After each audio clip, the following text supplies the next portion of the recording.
afternoon and welcome to my Metallophobia YouTube channel. And আশা করছি তোমরা সকলে ভালো রয়েছো। তো আমার আগের ভিডিওতে আমি তোমাদেরকে ব্রাশ সম্বন্ধে পড়িয়েছিলাম। তো আজকে যে টপিক নিয়ে পড়াবো সেটা হচ্ছে ব্রোঞ্জ, টাইপস অফ ব্রোঞ্জ বা ব্রোঞ্জ কি, ব্রোঞ্জের অ্যাডভান্টেজ ডিসঅ্যাডভান্টেজ এসবগুলো নিয়ে ডিসকাস করা হবে।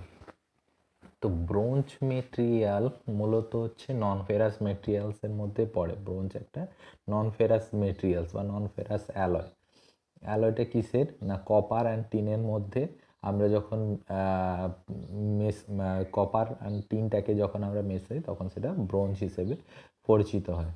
তো ব্রোঞ্জের আবার কিছু কিছু অ্যালয় রয়েছে, যেমন ব্রোঞ্জের অ্যালয় কোনগুলোকে বলবো, যেগুলোতে আমরা মেনলি টিন কপার ছাড়াও আমরা যাতে অ্যালুমিনিয়াম ফসফরাস এসবগুলো অ্যাড করব তখন সেগুলো ব্রোঞ্জের অ্যালয় হিসেবে পরিচিত হয়। আমরা এগুলো মূলত ব্রোঞ্জের অ্যালয়গুলো ইউজ করে থাকি ফর স্পেশাল পারপাসের ক্ষেত্রে, যেখানে স্ট্রেংথ বেশি দরকার, যেখানে যেখানে ফ্যাটিক রেজিস্ট্যান্স বেশি দরকার, টাইপস অফ প্রপার্টির ওপর ডিপেন্ড করে আমরা টাইপস অফ ব্রোঞ্জকে আমরা ইউজ করে থাকি। তো দেখো, প্রথমেই তোমরা প্রথম স্লাইডটাতে দেখতে পাচ্ছ ব্রোঞ্জ অ্যাকচুয়ালি কি। Bronze is an alloy made of copper and another metals usually tin. সাধারণত টিন অ্যান্ড কপারের মিশ্রণকে আমরা ব্রোঞ্জ বলছি। কত না, ব্রোঞ্জকে usually 80% copper and 12% tin. Normally আমরা 88% কপার অ্যান্ড 12% টিনটাকে আমরা ব্রোঞ্জ হিসেবে ধরে নিই, নর্মাল ব্রোঞ্জ যেটাকে আমরা বলি। ব্রোঞ্জ ইউজুয়ালি গোল্ডেন কালার হয়, ইউজুয়ালি গোল্ডেন কালার মানে সোনালি কালারের দেখতে হয়, এবং ব্রিটিল, হার্ড অ্যান্ড ব্রিটিল নেচার মানে শক্ত মেটেরিয়াল হয়ে থাকে। মাইক্রোস্ট্রাকচার অফ ব্রোঞ্জ তোমরা দেখতে পাচ্ছ ছবির মধ্যে। মাইক্রোস্ট্রাকচার অফ ব্রোঞ্জে যেখানে দেখো গোল্ডেন কালারের পুরো মাইক্রোস্ট্রাকচারটা দেখতে পাওয়া যাচ্ছে। তো এটা মূলত মাইক্রোস্ট্রাকচার অফ ব্রোঞ্জ। তো এরপরে আমি আসবো নেক্সট স্লাইডে দেখো দেওয়া রয়েছে টাইপস অফ ব্রোঞ্জ, কী কী টাইপের ব্রোঞ্জ আমরা মেনলি আমরা কী কী টাইপস অফ ব্রোঞ্জ আমরা ইউজ করি। দেখো 1 নম্বরে দেওয়া রয়েছে টিন ব্রোঞ্জ, মানে যেখানে কপারের সঙ্গে কি রয়েছে, এসএন। কপারের সঙ্গে যেখানে এসএন রয়েছে, শুধুমাত্র টিন রয়েছে, টিন ব্রোঞ্জ বলছি। এছাড়াও রয়েছে aluminium bronze, silicon bronze, beryllium bronze, ও এখানে আরেকটা মিসিং রয়েছে যেটা হচ্ছে লেড ব্রোঞ্জ।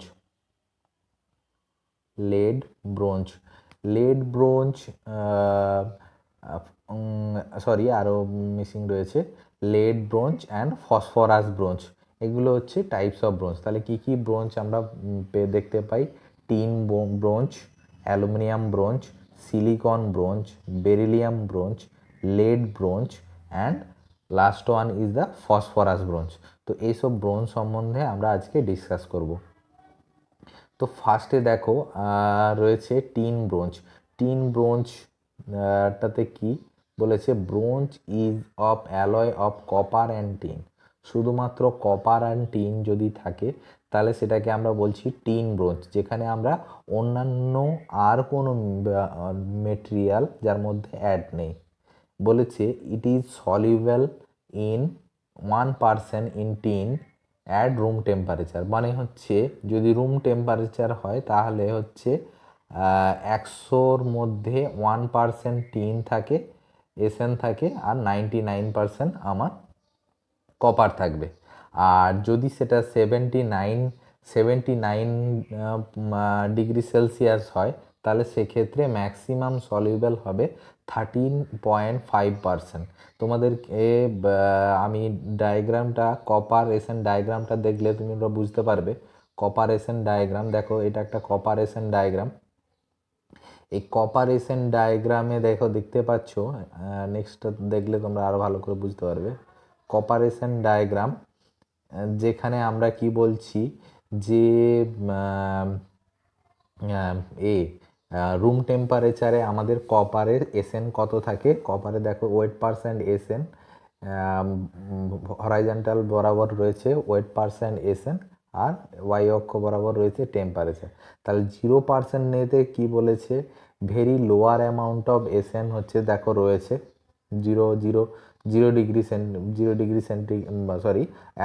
ডিগ্রি সেন্টিগ্রেড একদম নিচে যেটা ধরেছি তাও তাহলে হচ্ছে রুম টেম্পারেচারে এখানে খুবই কম থাকবে। আর যে জায়গায় হচ্ছে 780 যেটা বলা হচ্ছে, 780 মানে যে টেম্পারেচার সেটা হচ্ছে ঠিক এই লাইনের টেম্পারেচারটা, জাস্ট এই লাইনের টেম্পারেচারটা দেখো, এই লাইনের টেম্পারেচার যদি ধরা হয়, আমি যদি এই বরাবর লাইন টানিয়ে আমার হচ্ছে, তো এই বরাবর হচ্ছে যদি আমি লাইনটাকে টানি তাহলে এটা 13 পয়েন্ট সামথিং আমার দাঁড়াচ্ছে। তো সেই ক্ষেত্রে আমাদের কপারের এসএন এর সলিউবিলিটি ইন 780 ডিগ্রিতে কত হচ্ছে 13.8 মতন আমার এসএন রয়েছে, যাকে আমরা টিন ব্রোঞ্জ বলছি। এই টিন ব্রোঞ্জ কেন বলছি, দেখো এখানে সলিড বলে যেটা রয়েছে, যে ফেজটা দেখা যাবে সেটা হচ্ছে আলফা ফেজ। এখানে যে ফেজটা দেখা যাচ্ছে সেটা হচ্ছে আলফা ফেজ। তোমাদেরকে আমি যখন এর ডায়াগ্রামটা কিভাবে, এই ডায়াগ্রামটা দেখতে পাচ্ছ, এটা খুবই কমপ্লেক্স ডায়াগ্রাম। এই কমপ্লেক্স ডায়াগ্রামটাকে খুব ইজিলিভাবে কিভাবে ড্রয়িং করা যায় সেটা আমি আমার নেক্সট ভিডিওর মাধ্যমে তোমাদেরকে জানাবো। তো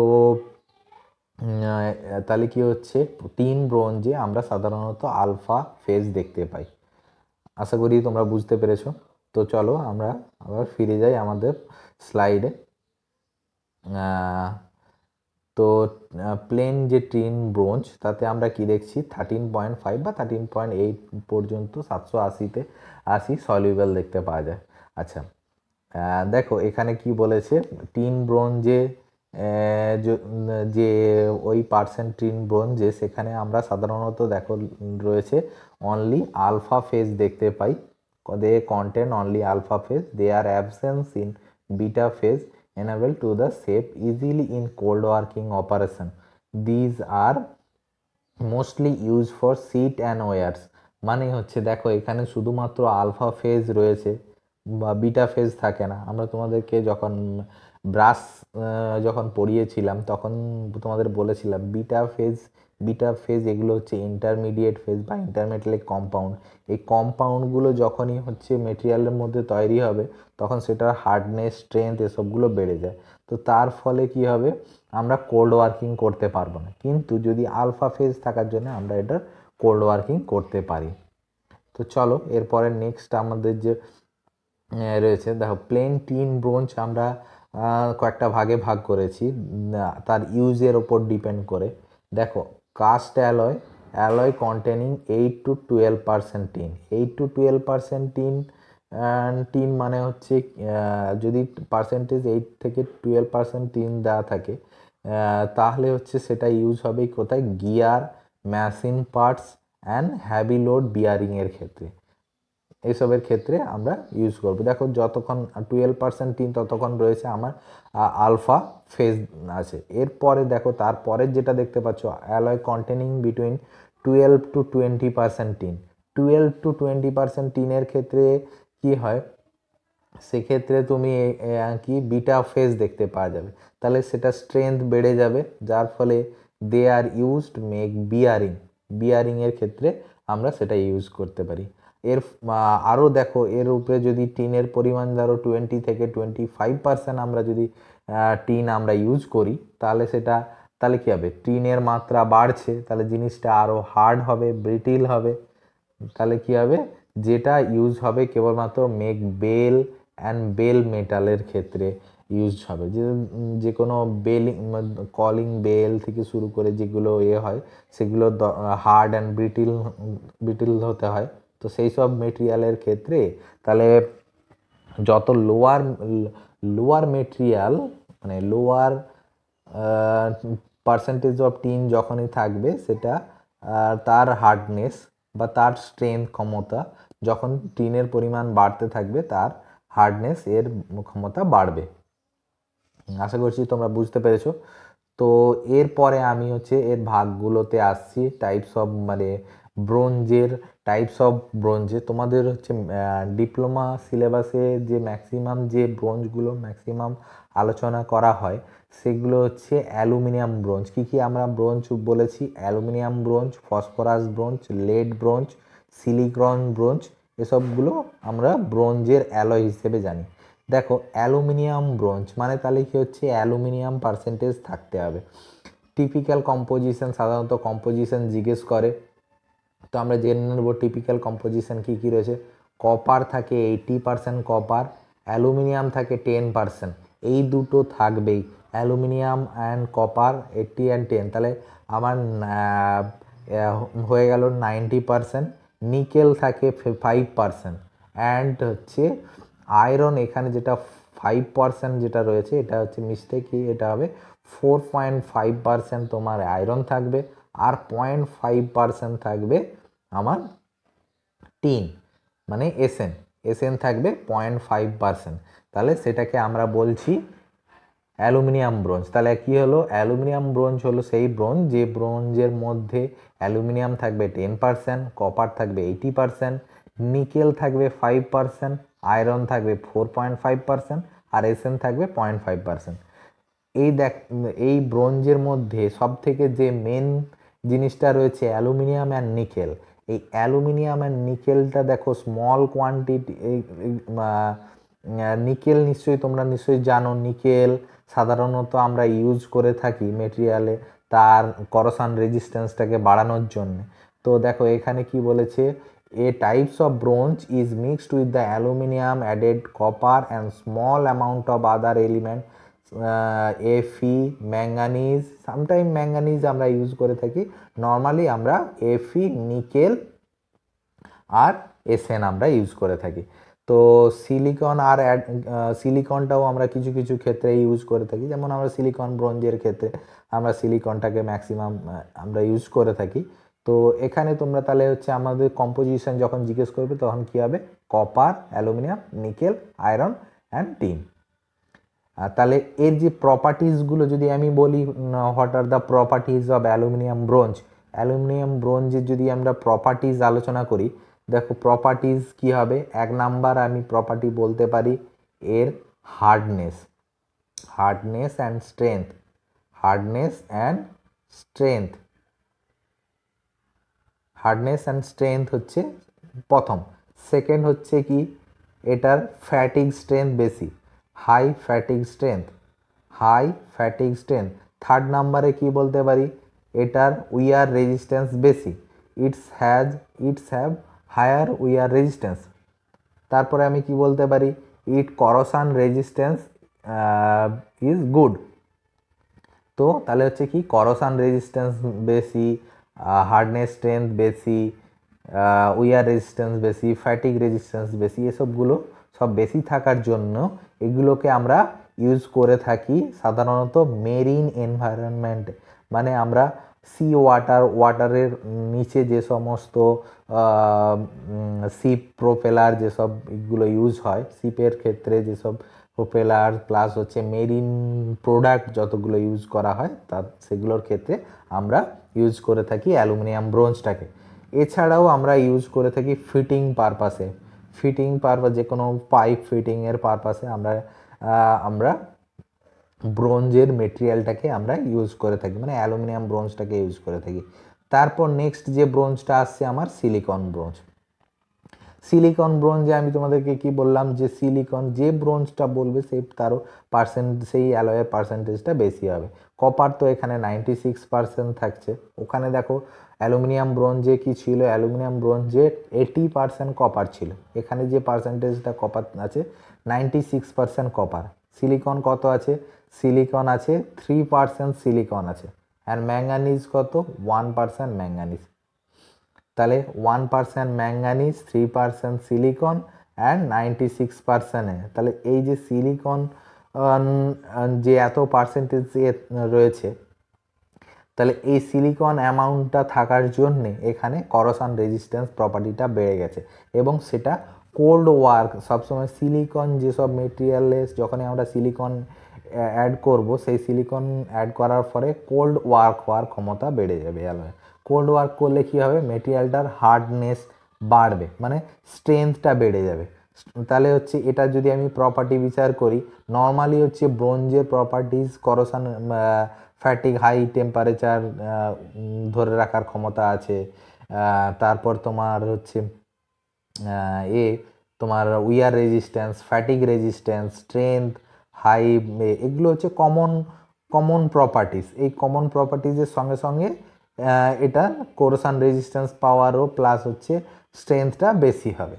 দেখো তাহলে হচ্ছে কি, এটাও ঠিক তেমনি সেম আমরা মেরিন এনভায়রনমেন্টের ক্ষেত্রে ইউজ করতে পারি। দেখো তোমরা ছবিতে দেখতে পাচ্ছ দুটো ইউজের ক্ষেত্রে, নাট বোল্টের ক্ষেত্রে আমরা এই সিলিকন ব্রোঞ্জটাকে আমরা ইউজ করতে পারি। তোমরা ছবিতে দেখতে পাচ্ছ নিশ্চয়ই।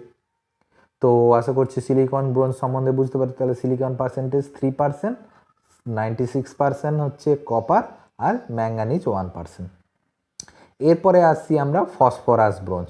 ফসফরাস ব্রোঞ্জের রয়েছে আমরা কত, 94%, সাধারণত 94 থেকে 95% আমরা কপার রাখি।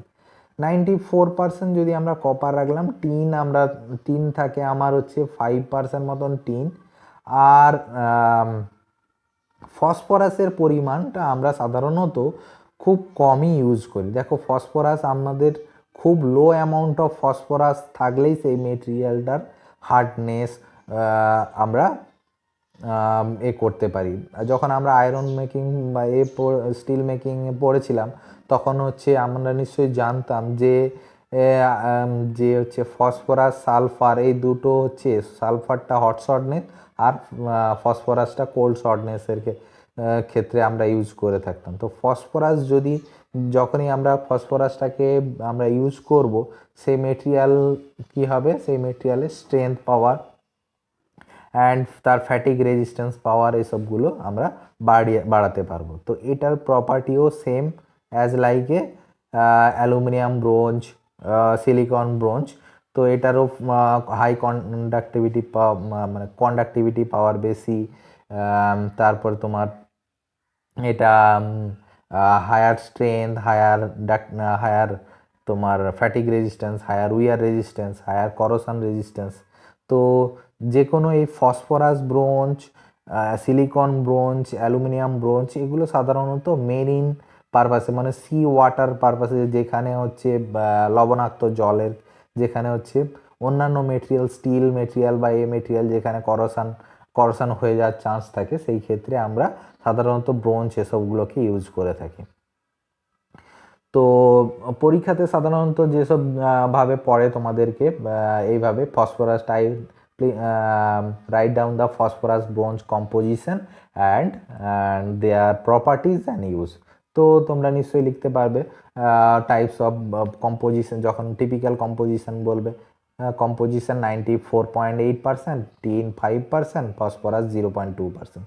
তো ইউজ সাধারণত যে কোনো মেরিন প্রোডাক্ট, শিপ প্রপেলার থেকে শুরু করে মেরিন যে কোনো ফিটিং পার্টস, এসবের ক্ষেত্রে আমরা ফসফরাস ব্রোঞ্জটাকে ইউজ করে থাকি। এছাড়াও আরেকটা যে ব্রোঞ্জটা তোমাদের সব থেকে বেশি ইউজ করা হয়, সেটা হচ্ছে বেরিলিয়াম ব্রোঞ্জ। এই বেরিলিয়াম ব্রোঞ্জের ক্ষেত্রে আমরা দেখো, beryllium bronze maximum solubility beryllium আমাদের থাকে কপারের মধ্যে, সেটা হচ্ছে 3% ম্যাক্সিমাম থাকে। তো আমরা যেটা ম্যাক্সিমাম যেটা ইউজ করি, সেটা 2.1%, 870 ডিগ্রিতে আমরা সেই এত পার্সেন্টেজটাকে আমরা অ্যাড করতে পারি। ঠিক আছে, তো এর প্রপার্টিজটা কি, দেখো বেরিলিয়াম, কোবাল্ট, এইসবগুলো হচ্ছে, তাহলে হচ্ছে আমরা যদি এর কম্পোজিশন যদি করতে চাই, তাহলে হচ্ছে কি হবে, যে 97% কপার, 2.1% হচ্ছে 2.1% বেরিলিয়াম, আর 0.2% কোবাল্ট, আর লেস অ্যামাউন্ট অফ বাদবাকি যেটা থাকছে সেটা হচ্ছে আমার টিন। তাহলে হচ্ছে 97% কপার, 2.1% বেরিলিয়াম, তাহলে কত হচ্ছে আমাদের তাহলে কত হবে 99.8, 0.2%, তাহলে 100% আমার রয়েছে আমাদের টোটাল আমরা বেরিলিয়াম ব্রোঞ্জের কম্পোজিশন। তো এর যে প্রপার্টিসটা, যেহেতু আমরা বেরিলিয়াম কোবাল্ট এসবগুলোকে ইউজ করছি, তাই এর ফ্যাটিগ রেজিস্ট্যান্স প্রপার্টিটা খুবই বেশি হবে। Fatigue resistance property, wear resistance property, এগুলো মানে রেজিস্ট্যান্স এগুলো খুবই বেশি হবে। হাই টেম্পারেচার উইথস্ট্যান্ড প্রপার্টি, মানে বেশি টেম্পারেচারে আমরা এইগুলোকে আমরা ইউজ করতে পারবো।